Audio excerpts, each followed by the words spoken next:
Hello, this is International Master and author John Watson. Welcome to Beyond the Opening. This is a show that explains positional ideas with a particular emphasis on pawn structures that recur throughout chess practice. And I will try to get to all kinds of middle games that are only vaguely structurally related, but the first many installations of this show will be about pawn structures and associated middle games. This will be my 13th lecture on isolated pawns and their relatives, or descendants as Nimzowitsch calls them. Slowly but surely, we have first covered the pure isolated queen's pawn positions, then we covered the isolated pawn couples, then we covered the hanging pawns, which often result from an isolated pawn, then the ram structure, then an advanced isolated queen pawn, which was not a passed pawn. And for the last couple of lectures, we've been looking at isolated c pawns. We will finish off with that tonight. The plan in the next couple lectures after that is to look at some isolated e-pawn cases and then maybe some isolated a-pawn cases, which are probably the next most important. But the c-pawn case is next in importance to the d-pawn case by a large margin. Those are the two most important cases. And then we'll be done with isolated pawns for a while, only out of sheer exhaustion. And we'll obviously be working with them and the couples and everything else as we use them to illustrate other positions and in other games, and they'll be mixed in with other themes as time goes on. But first we have to look at them in their pure form, and that's what we've been doing. So let's just kind of keep moving here. This game in front of you is this Rosberg-Anderson game is going to be pretty plain, just a very plain beginning. Let me just get to a position here. Oh, we've seen this. This is, I don't know why I keep using this example, but this is the old style C3 Sicilian. This used to be sort of the main line. And there we are again. We've got the isolated c-pawn. We also have it against an isolated d-pawn. Tonight we'll see one of those that isn't against an isolated d-pawn, but this is pretty much the standard formation that you'll get again and again and again out of at least major openings. So what are the advantages and disadvantages? Well, we've seen this before. Black, of course, has this nice outpost in front of white's isolated pawn and an open file. White has an even further forward outpost on c5, which is going to really reach into the position, whereas black, he also has an open file against another isolated pawn. And both sides have adjacent files that are open to their isolated pawn, obviously. In black's case, the B and the D file. In white's case, the C and the E file. So let's just make a few moves here. We've seen this before, actually. Okay, black's really restraining that pawn from advancing. Remember, that's the key. If you can advance that pawn in an isolated pawn position, you tend to be doing very well. Black blockades. And white sets up to pressure along this file. So, and he may be trying to do something involving, for example, something like this, which black just stopped, and this, to occupy that outpost. So in both cases, the players are thinking about outposts in front of the isolated pawn. Okay, so black says, I'm not really eager to see that knight get to c5, and there's a possibility of a discovered attack here. I'm going to simplify matters here. Okay, well now what's going on? Well, still have the two weak pawns, and white's a little ahead in development. White has that c file, black hasn't occupied any files yet, and he just zooms over there, which is really an excellent move, because now he's threatening to double white's pawns. White has to react, and all of a sudden black has gained time to develop, to put rooks on the open files, that sort of thing. Nevertheless, I'm not so sure it's such a good idea that white now exchanges, but I really just wanted to show you this position more than anything else. It's the quality of the game isn't really that important. What I wanted to say is that we've now arrived at a place where the isolated pawn has gotten converted into something that isn't isolated anymore. So that's obviously good for black. Even more importantly, though, we have essentially the ram structure. We have this against this. Because after all, this pawn is not about to be taken or anything, but it's essentially a ram structure. And what do we know about ram structures? Well, we know about the fact that the good bishop is over the bad bishop is by far the most important factor. And black has a good bishop and white has a bad one. Is this enough to win? Well, who knows? As it is, black has to show pretty good technique, but let's just kind of look and talk about how, and look at how black makes progress here. After all, black only has one real advantage here, and you usually need more than one advantage to win a game, as we know. Okay, so they're just making moves. And white maybe wants to make a few threats with his rooks. Black stops, well, doesn't stop b4, but at least discourages it, and is thinking maybe about playing a4, which is the old one pawn holds down 2 situation, which is always kind of nice to hold down a majority with your minority. Just keep going here for a second. Okay, black, so it looks like a funny move, but you'll see what's coming up. Okay, so now he achieves that one holding down 2. So now he has the better bishop, and he's got one pawn that holds down 2, and he has the majority in the center to work with, but white doesn't have any mobile majority since this isn't mobile. Okay, so what he does is he gains space, and he tries to stop e5. So it's kind of a funny idea, but he wants to get a little bit of space, maybe create a few threats. And black plays a kind of odd move too. I'm not sure about this one. It makes the position more static. It's possible that something like this move was better, and if white really tries to break through with a move like that, we can go like that and open some files here. For example, maybe something like this. And we still have the good bishop versus the bad bishop. We can worry about making progress after that. Also, we have these 2 pawns now that might be converted into a pass pawn at some point. So black would be a little better there. What actually happens is this funny blocking move, and you kind of wonder if that's not blocking things up a little bit too much. Black plays that move, which stops g4, but really, is he trying to stop things, or is he trying to make open lines to try and win? I think he wasn't really trying to win as much as he might have been, because he could have played, for example, just this. And if white starts trying to pile up on that pawn, get on the open file, protect that pawn, and start thinking about playing g5 at some point, which will give you some chances. So that would be the more natural plan. Instead he plays h5. And now, just for example, if white plays h4, I think this is just going to be drawn. There's absolutely no way black's going to win this. So maybe white's already thinking, well, I mean, he could take that, but then the rook breaks through. So you don't really want that. Then the rook can come over and take things. But white can follow with g3, and then there really won't be any way to break through. So let's go back. He doesn't play that. Plays here. Black plays there. Now black's really thinking about g5. So really, again, he should probably try h4. But g5 wasn't really a problem yet. But we're getting to the point where really now is the time for h4. Don't take any more chances. Don't let black play h4 or g5. But he plays king c2 instead, and there he goes. He gets g5. And so at least black has some chances. He has the better bishop, and he's kind of trying to sort of break that down, like that, those kind of moves, putting maximum pressure, opening some files. Okay, now h4 is certainly an idea. So no, it's not so easy. It may not be winning, but it's he's got some pressure. There's h4 for you. All of a sudden the h-pawn's very vulnerable. And in fact, that move looks a little funny cutting off the bishop, but it helps him to win material on the king side. So black not only has the weak h-pawn to work on, but he has a pass to f-pawn too. And white's bishop is still bad. So let me just make through some moves. I think we've seen enough here. The main point is that bishop was better than that bishop, and we had sort of a ram structure that got converted from an isolated c-pawn. Okay, let's just make some moves here. There may be things that people are doing wrong here. I think there are actually, but close enough. Okay.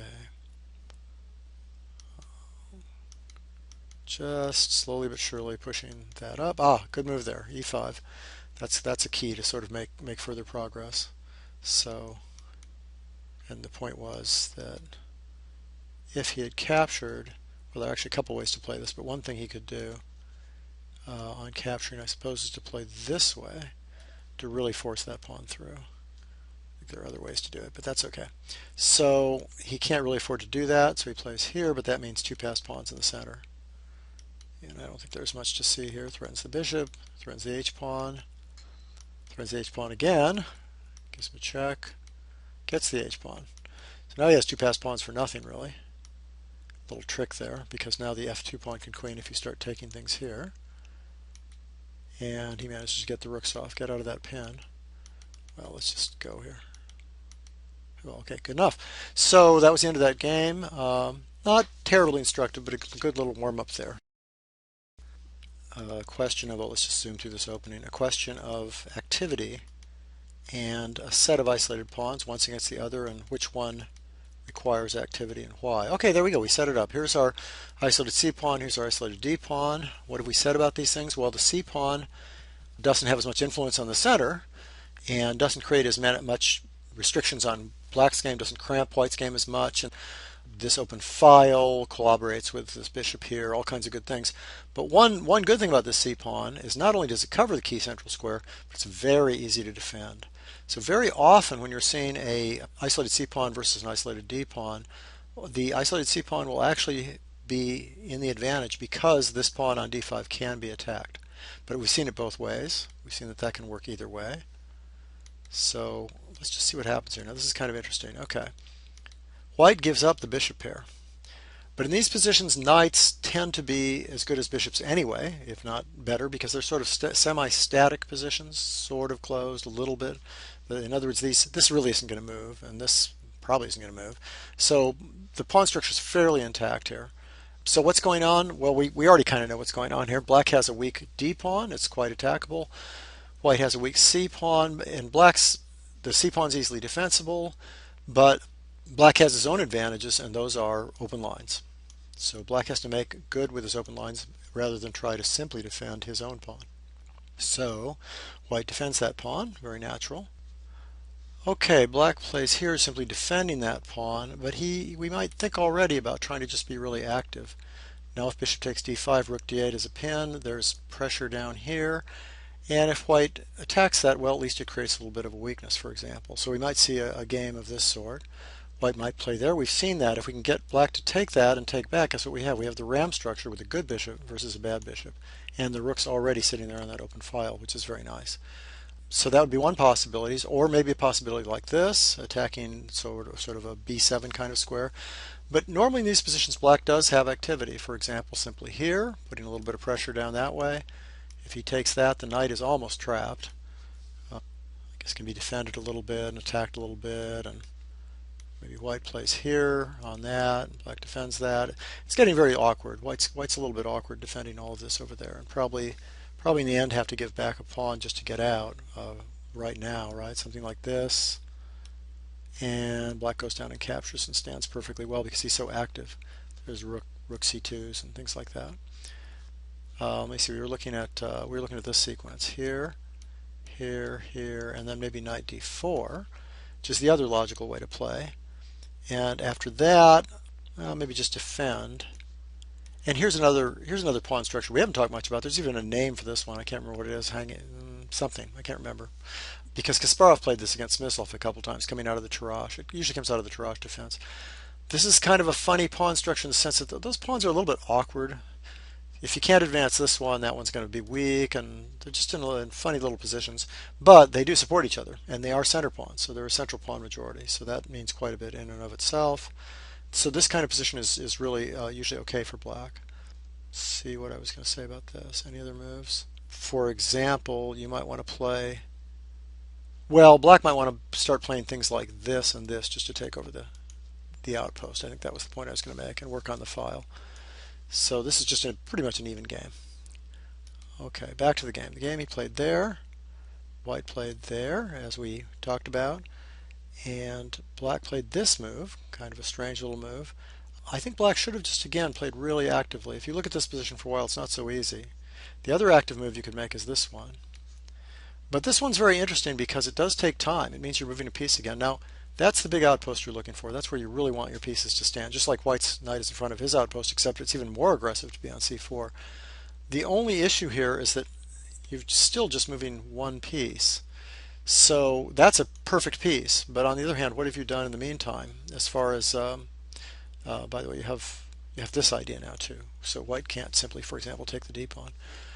But what's the point? The point is here that White has got every single piece out now into an active role, just so that you could get one very good piece. And you can imagine that the trade-off there is probably not one you really want. For right now, because of bishop takes d5, you probably have to go back. Then you use your pawn thrust to sort of weaken this fellow and might attack that, and then might even make a pawn break in the center at some point, like even now, because the point of that is that you have this little trick, attacking this and threatening that. But regardless of what happens, it's just too passive for black. He got one great outpost, but then he even had to abandon it because white was developing so quickly. Still, that's the basic goal, is to get to an outpost like that. Okay, let's keep moving here. He played that in the game. White played that. We've seen that move. The idea again is if he takes there, very solid. And you're really just not, you're never going to let d4 happen, which is this big freeing move. Okay, black gains a little space over there, and white kind of ties black to this pawn. And this pawn isn't even attacked at all, which is a very good sign, right? Okay, there it is. Whoops, that's attacked. And that's a good example. The d pawn is much easier to attack than the c pawn. So white's actually made a lot of progress here. Black plays this move to get counterplay, attack that, put some pressure on these squares, and of course the d pawn is hanging now. Why didn't he just protect it? Well, he could have, and it wouldn't have been the end of the world, but it's a very passive bishop, and white's getting a lot of quick activity. For example, this move, attacking here twice, and then one way you could do it is this move, because you want to go here and simply win that pawn. Just keep piling up on it and win that pawn. And I have some variations here, but the more I think about it, the more maybe maybe it'd be a good idea to move on, because we'll just get too involved. So, but you get the idea. Well, black's d pawn is very weak, and black isn't even yet attacking the c pawn. So the game continued there, and he simply gave up that center pawn, hoping to get active play. There he goes, a little double attack on this and this. And now, to the amateur eye, it's pretty obvious that you should play c4. He doesn't, and actually black is able to equalize. But sometimes in the heat of battle, you don't see the little tactics. That would defend the c pawn and the pawn on d5 and put you a full pawn up, but he may have missed the point that after that there's really nothing to do. There's a threat. Well, there are things to do, but you're going to at least lose a pawn, because you're threatening this, followed by taking the queen, and g6 is followed by that because of the pin. And you can look at this. So, black can give away a pawn instead of all this, but then he gives away a pawn, and white has the better position in centralized pieces. So turns out badly. For some reason, white didn't play there, probably just didn't see queen h5 or didn't see it clearly enough. And the rest could be sort of a formality. It's really kind of equal here. If black had played here right now, for example, he covers most of the squares. White might be just slightly better. Something like this, and then just get the bishop out. White's a tad better, but not enough probably to do any real damage. Instead, black played this move first, and that allowed that dominant move, hitting all kinds of squares, including, of course, e8. And I'll just make some moves. It did win a pawn, but there was really nothing to do except lose that pawn. So this is simply winning for white. And yeah, so he goes crazy trying to do some sort of wild attacking idea. I skipped some fairly easy moves for white. This is actually kind of silly. Now white has all kinds of ways to win this, but he manages to allow the attack to come through. And actually black now has ways of winning. If he had played check first and then check, but in the end everything works out.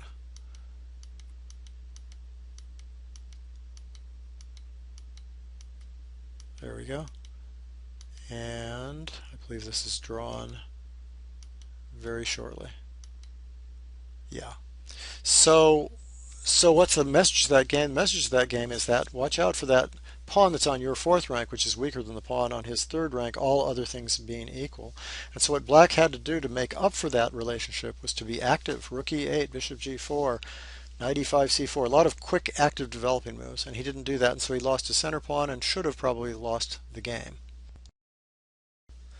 Okay, slightly more famous opponents here. Floor and Romanovsky, who wrote a famous middle game book. Floor was one of the best players of the world, almost played for a world championship match against Elyakin. Interrupted by the war. So again, the opening doesn't make much difference.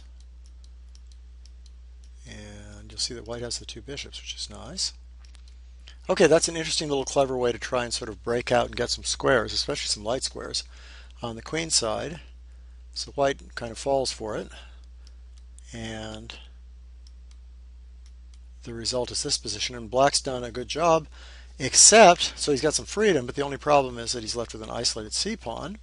And unlike our other examples, this pawn here is not isolated, which means that this is not an outpost, and that's going to make a really big difference. So the question is there any way for black to counter that sort of thing? I mean, white hasn't even castled yet. Maybe black can do something about it. And what's the most natural thing to do? Either e5, if possible, or c5 is even more natural because it liquidates the isolated pawn.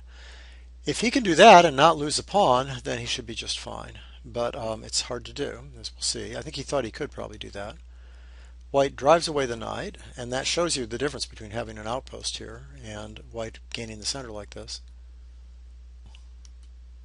So you'll have seen something like this before. Okay, this is kind of interesting position. Black concedes that he isn't getting c5 in.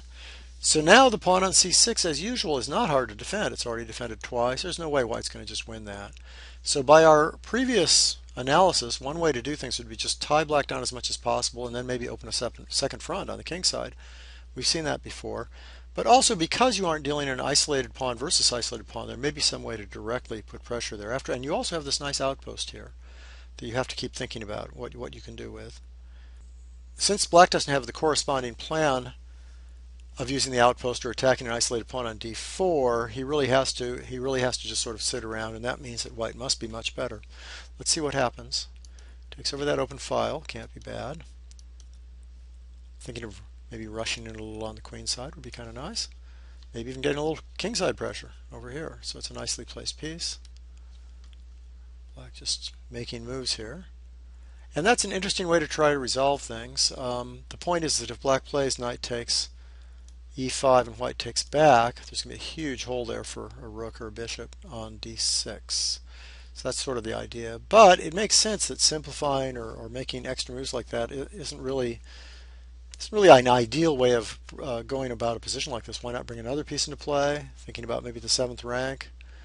If he goes here, for example, you could just go there. If you can get the queens off, you come down to the 7th rank, you come down to this square, maybe with your bishop, this pawn is weak, you're going to win that game. So, and well, I guess he could have taken there, so maybe we should take a look at that. There's something like this, rook a1, maybe queen here, since the queen doesn't have a lot of squares around here. And here, I guess I could have played here earlier, maybe. Here, chase that queen around again. In fact, you're winning pieces here, unless he plays here, and then that's probably losing pieces also. So, but that's easy enough to understand that black can't go pawn grabbing all over the place over there. So that makes sense. Also, just bishop f4 makes a lot of sense, looking at that square. What he plays is a little bit funny, and black plays this move. He really should probably, because this knight move's kind of a little awkward, just play like this and start counterattacking, maybe with the idea of f4, or just clear out that square and make this an outpost. In other words, if white takes, there's always a chance, then you really are going to have an outpost. But if white doesn't take and tries to maintain his center, then all of a sudden when this gets taken, these are doubled isolated pawns. And white might still be better, but it's certainly not easy anymore. Maybe this move to attack here, and maybe this move, get some activity. You've got an open file, you have attack on that pawn, this knight has a little bit of pressure on that pawn, both those e-pawns are a little bit vulnerable, probably good enough for black, at any rate compared to the position you had a second ago, which was really pretty bad. So in the game he plays this, which is not so effective, because the knight gets to come back and cover what? The outpost square. This just means we're back to sort of normal, where white has all the advantages and black really doesn't have much of anything going on. And has to really just sort of wait around. Because now if f5, you just play f3, and there's nothing to do that's special there. And really you've just created some weaknesses for black. So he plays maybe to come over to the king side. Connects rooks.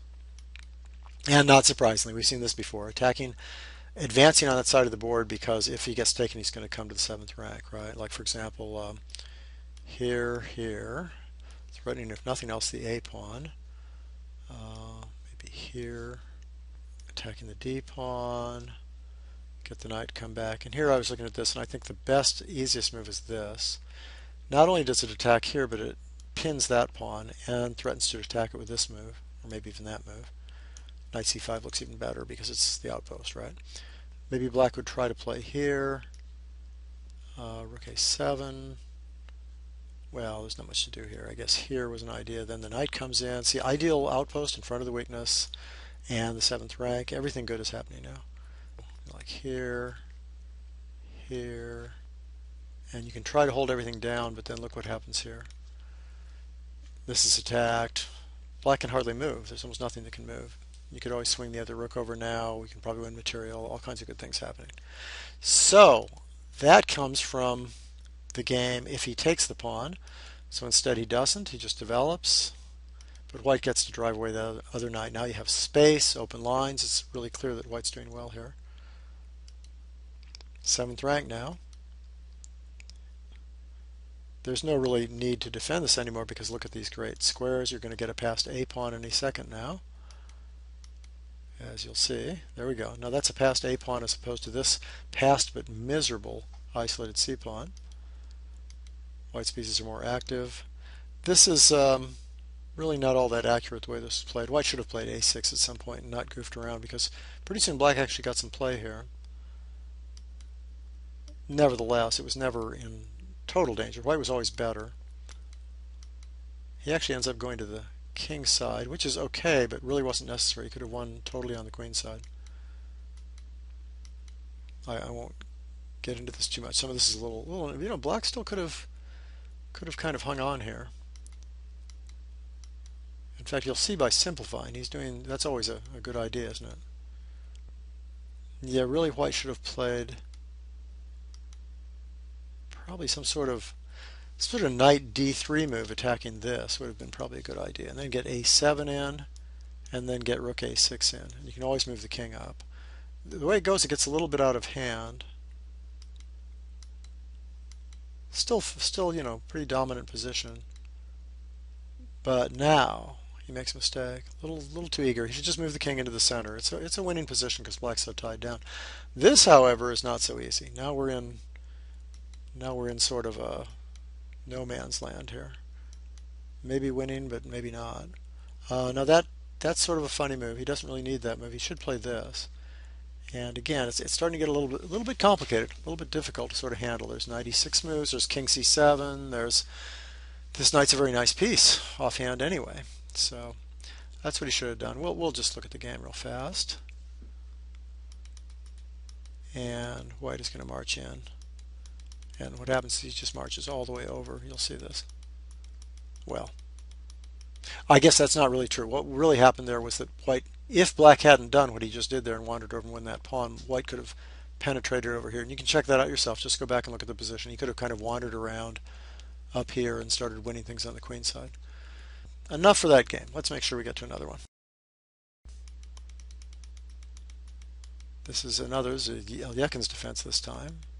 Doesn't really matter, does it? Now what happens here is that white makes this c4 break, and now we get the isolated c pawn versus the isolated d pawn. So, well, let's just to talk about that for a second. I think we saw that this knight doesn't really have to be here because if it's not there, a lot of times you'll get a more direct attack on that pawn. So the knight can either be here defending the king or here on d5. It just depends on sort of the position. With this pawn here, that pawn on c6, let me just go get those arrows out of there. That pawn on c6 is going to be defended by a lot of black pieces. So you're not going to win it directly, so you don't really need a completely open line against it. So if you can get a knight here, it's more likely to be a place you just want to keep a knight. It's more likely you're going to want to occupy the outpost against this 3rd rank pawn than it is that you're going to want to occupy that outpost against a 4th rank pawn. Simply because your prospects of winning that 6th rank pawn in this case are weak anyway. So are not strong anyway. So you want to maximize, and also there's another reason, which is that putting a knight on that square, for example, this square here, it has so much more range than a knight does there. It has so much more forward impact that it also is it's an advantage to actually put the piece there rather than just sort of keep an eye on that pawn. That was just something to say. Let's watch how this goes. Okay, so black tries to get rid of his pawn. It makes a lot of sense. It's the right idea, but it doesn't work well because it turns out that, well, just tactically it doesn't work that well. It's possible he should just make some other move as a backup plan. He just has to kind of live with that pawn. For example, play something like this move. and then just castles is probably right. Or even play something like bishop b4 at some point, so that those dark square pieces can't be exchanged, and then castle. It would be nice if he could get c5 in successfully. That would be nice, but it doesn't quite happen. So white pins that pawn. There are other ways to try to do this. For example, if bishop takes here, and you might even get a check on d6, but it's not so clear how great that is. So we'll just look at the game. There we go. But that probably would have been better, because actually now black's sort of hanging in there. So black played this move, and it turns out probably not quite accurately. This is a problem, this pawn that's pinned, so it really should play there. The idea being that if white takes with the knight, maybe he can just sort of walk out and either recapture there if he takes it, or somehow win on b2. Still better for white, but worth thinking about. And on that move, black could, for example, simply take, and it looks like he's losing this pawn, but he just walks out of the pin with a counterattack, and should be pretty reasonably well off. So white really should have probably organized things differently before this, but that's not so relevant for the overall idea. It just turns out that it's just too difficult to... Now he's admirably sticking with the idea of smashing through on c5 here, but believe it or not, this little sacrifice here probably would have won, the old Greek sacrifice, but that was hard to tell, so he tries to take it easy. Which is not always the right thing to do, is it? Sometimes you just have to suck it up and go for it. So this looks pretty good. He's won a pawn, but all of a sudden it's not so simple. And if black tries to win that d pawn here, then he gets in trouble because of the pin here with this and this attacking. It's not that simple. There's a lot more to be seen here, but that's the basic idea. So white has won his pawn, but perhaps he was a little too active here. It's just as it turns out. Black not only prevents mate, but he's threatening the d pawn, he's threatening the knight on f5, and he seems to be getting just enough counterplay. Chases the queen away. And that's sort of a mistake. And the thing is, he has such good play here. White's not really threatening to get in. It's only one pawn. Should sort of defend this first before he thinks about taking and taking. Plenty of time here. He played a little bit impatiently here. And the problem now is that even though black got his pawn back, what have we got here? We've got a passed pawn in the making over there. And what black doesn't have anything similar with his doubled pawns. He's not going to be, that's not an active majority that's translatable into a passed pawn.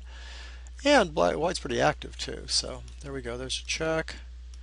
And we'll just kind of look at the rest of this. It's not completely accurately played, but you get the idea.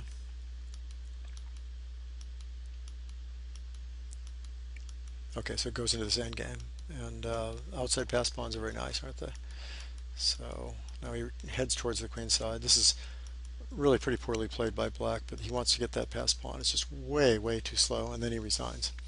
So, isolated c-pawn, we're kind of through with that. The basic rules there. We saw people win with the isolated c-pawn against the isolated d-pawn, and we saw the opposite. We saw the isolated d-pawn win. The idea is take over outposts. White in particular, or the person who's playing against the isolated c-pawn in particular on the third rank, would like to occupy the square in front of it on the 5th rank or the 4th rank, depending which color is which, with a piece. In other words, occupy the outpost. Whereas when you're playing against the isolated d-pawn, you may or may not want to occupy the square in front of that, because you can cut off your own attack in doing so on that pawn. Okay, those are a couple quick lessons. We're finally done with isolated queen pawns and isolated c-pawns. So we'll be moving on next week to a couple other isolated pawns, and then maybe leaving this realm for a little while. Thank you, everybody, and I'll see you next week.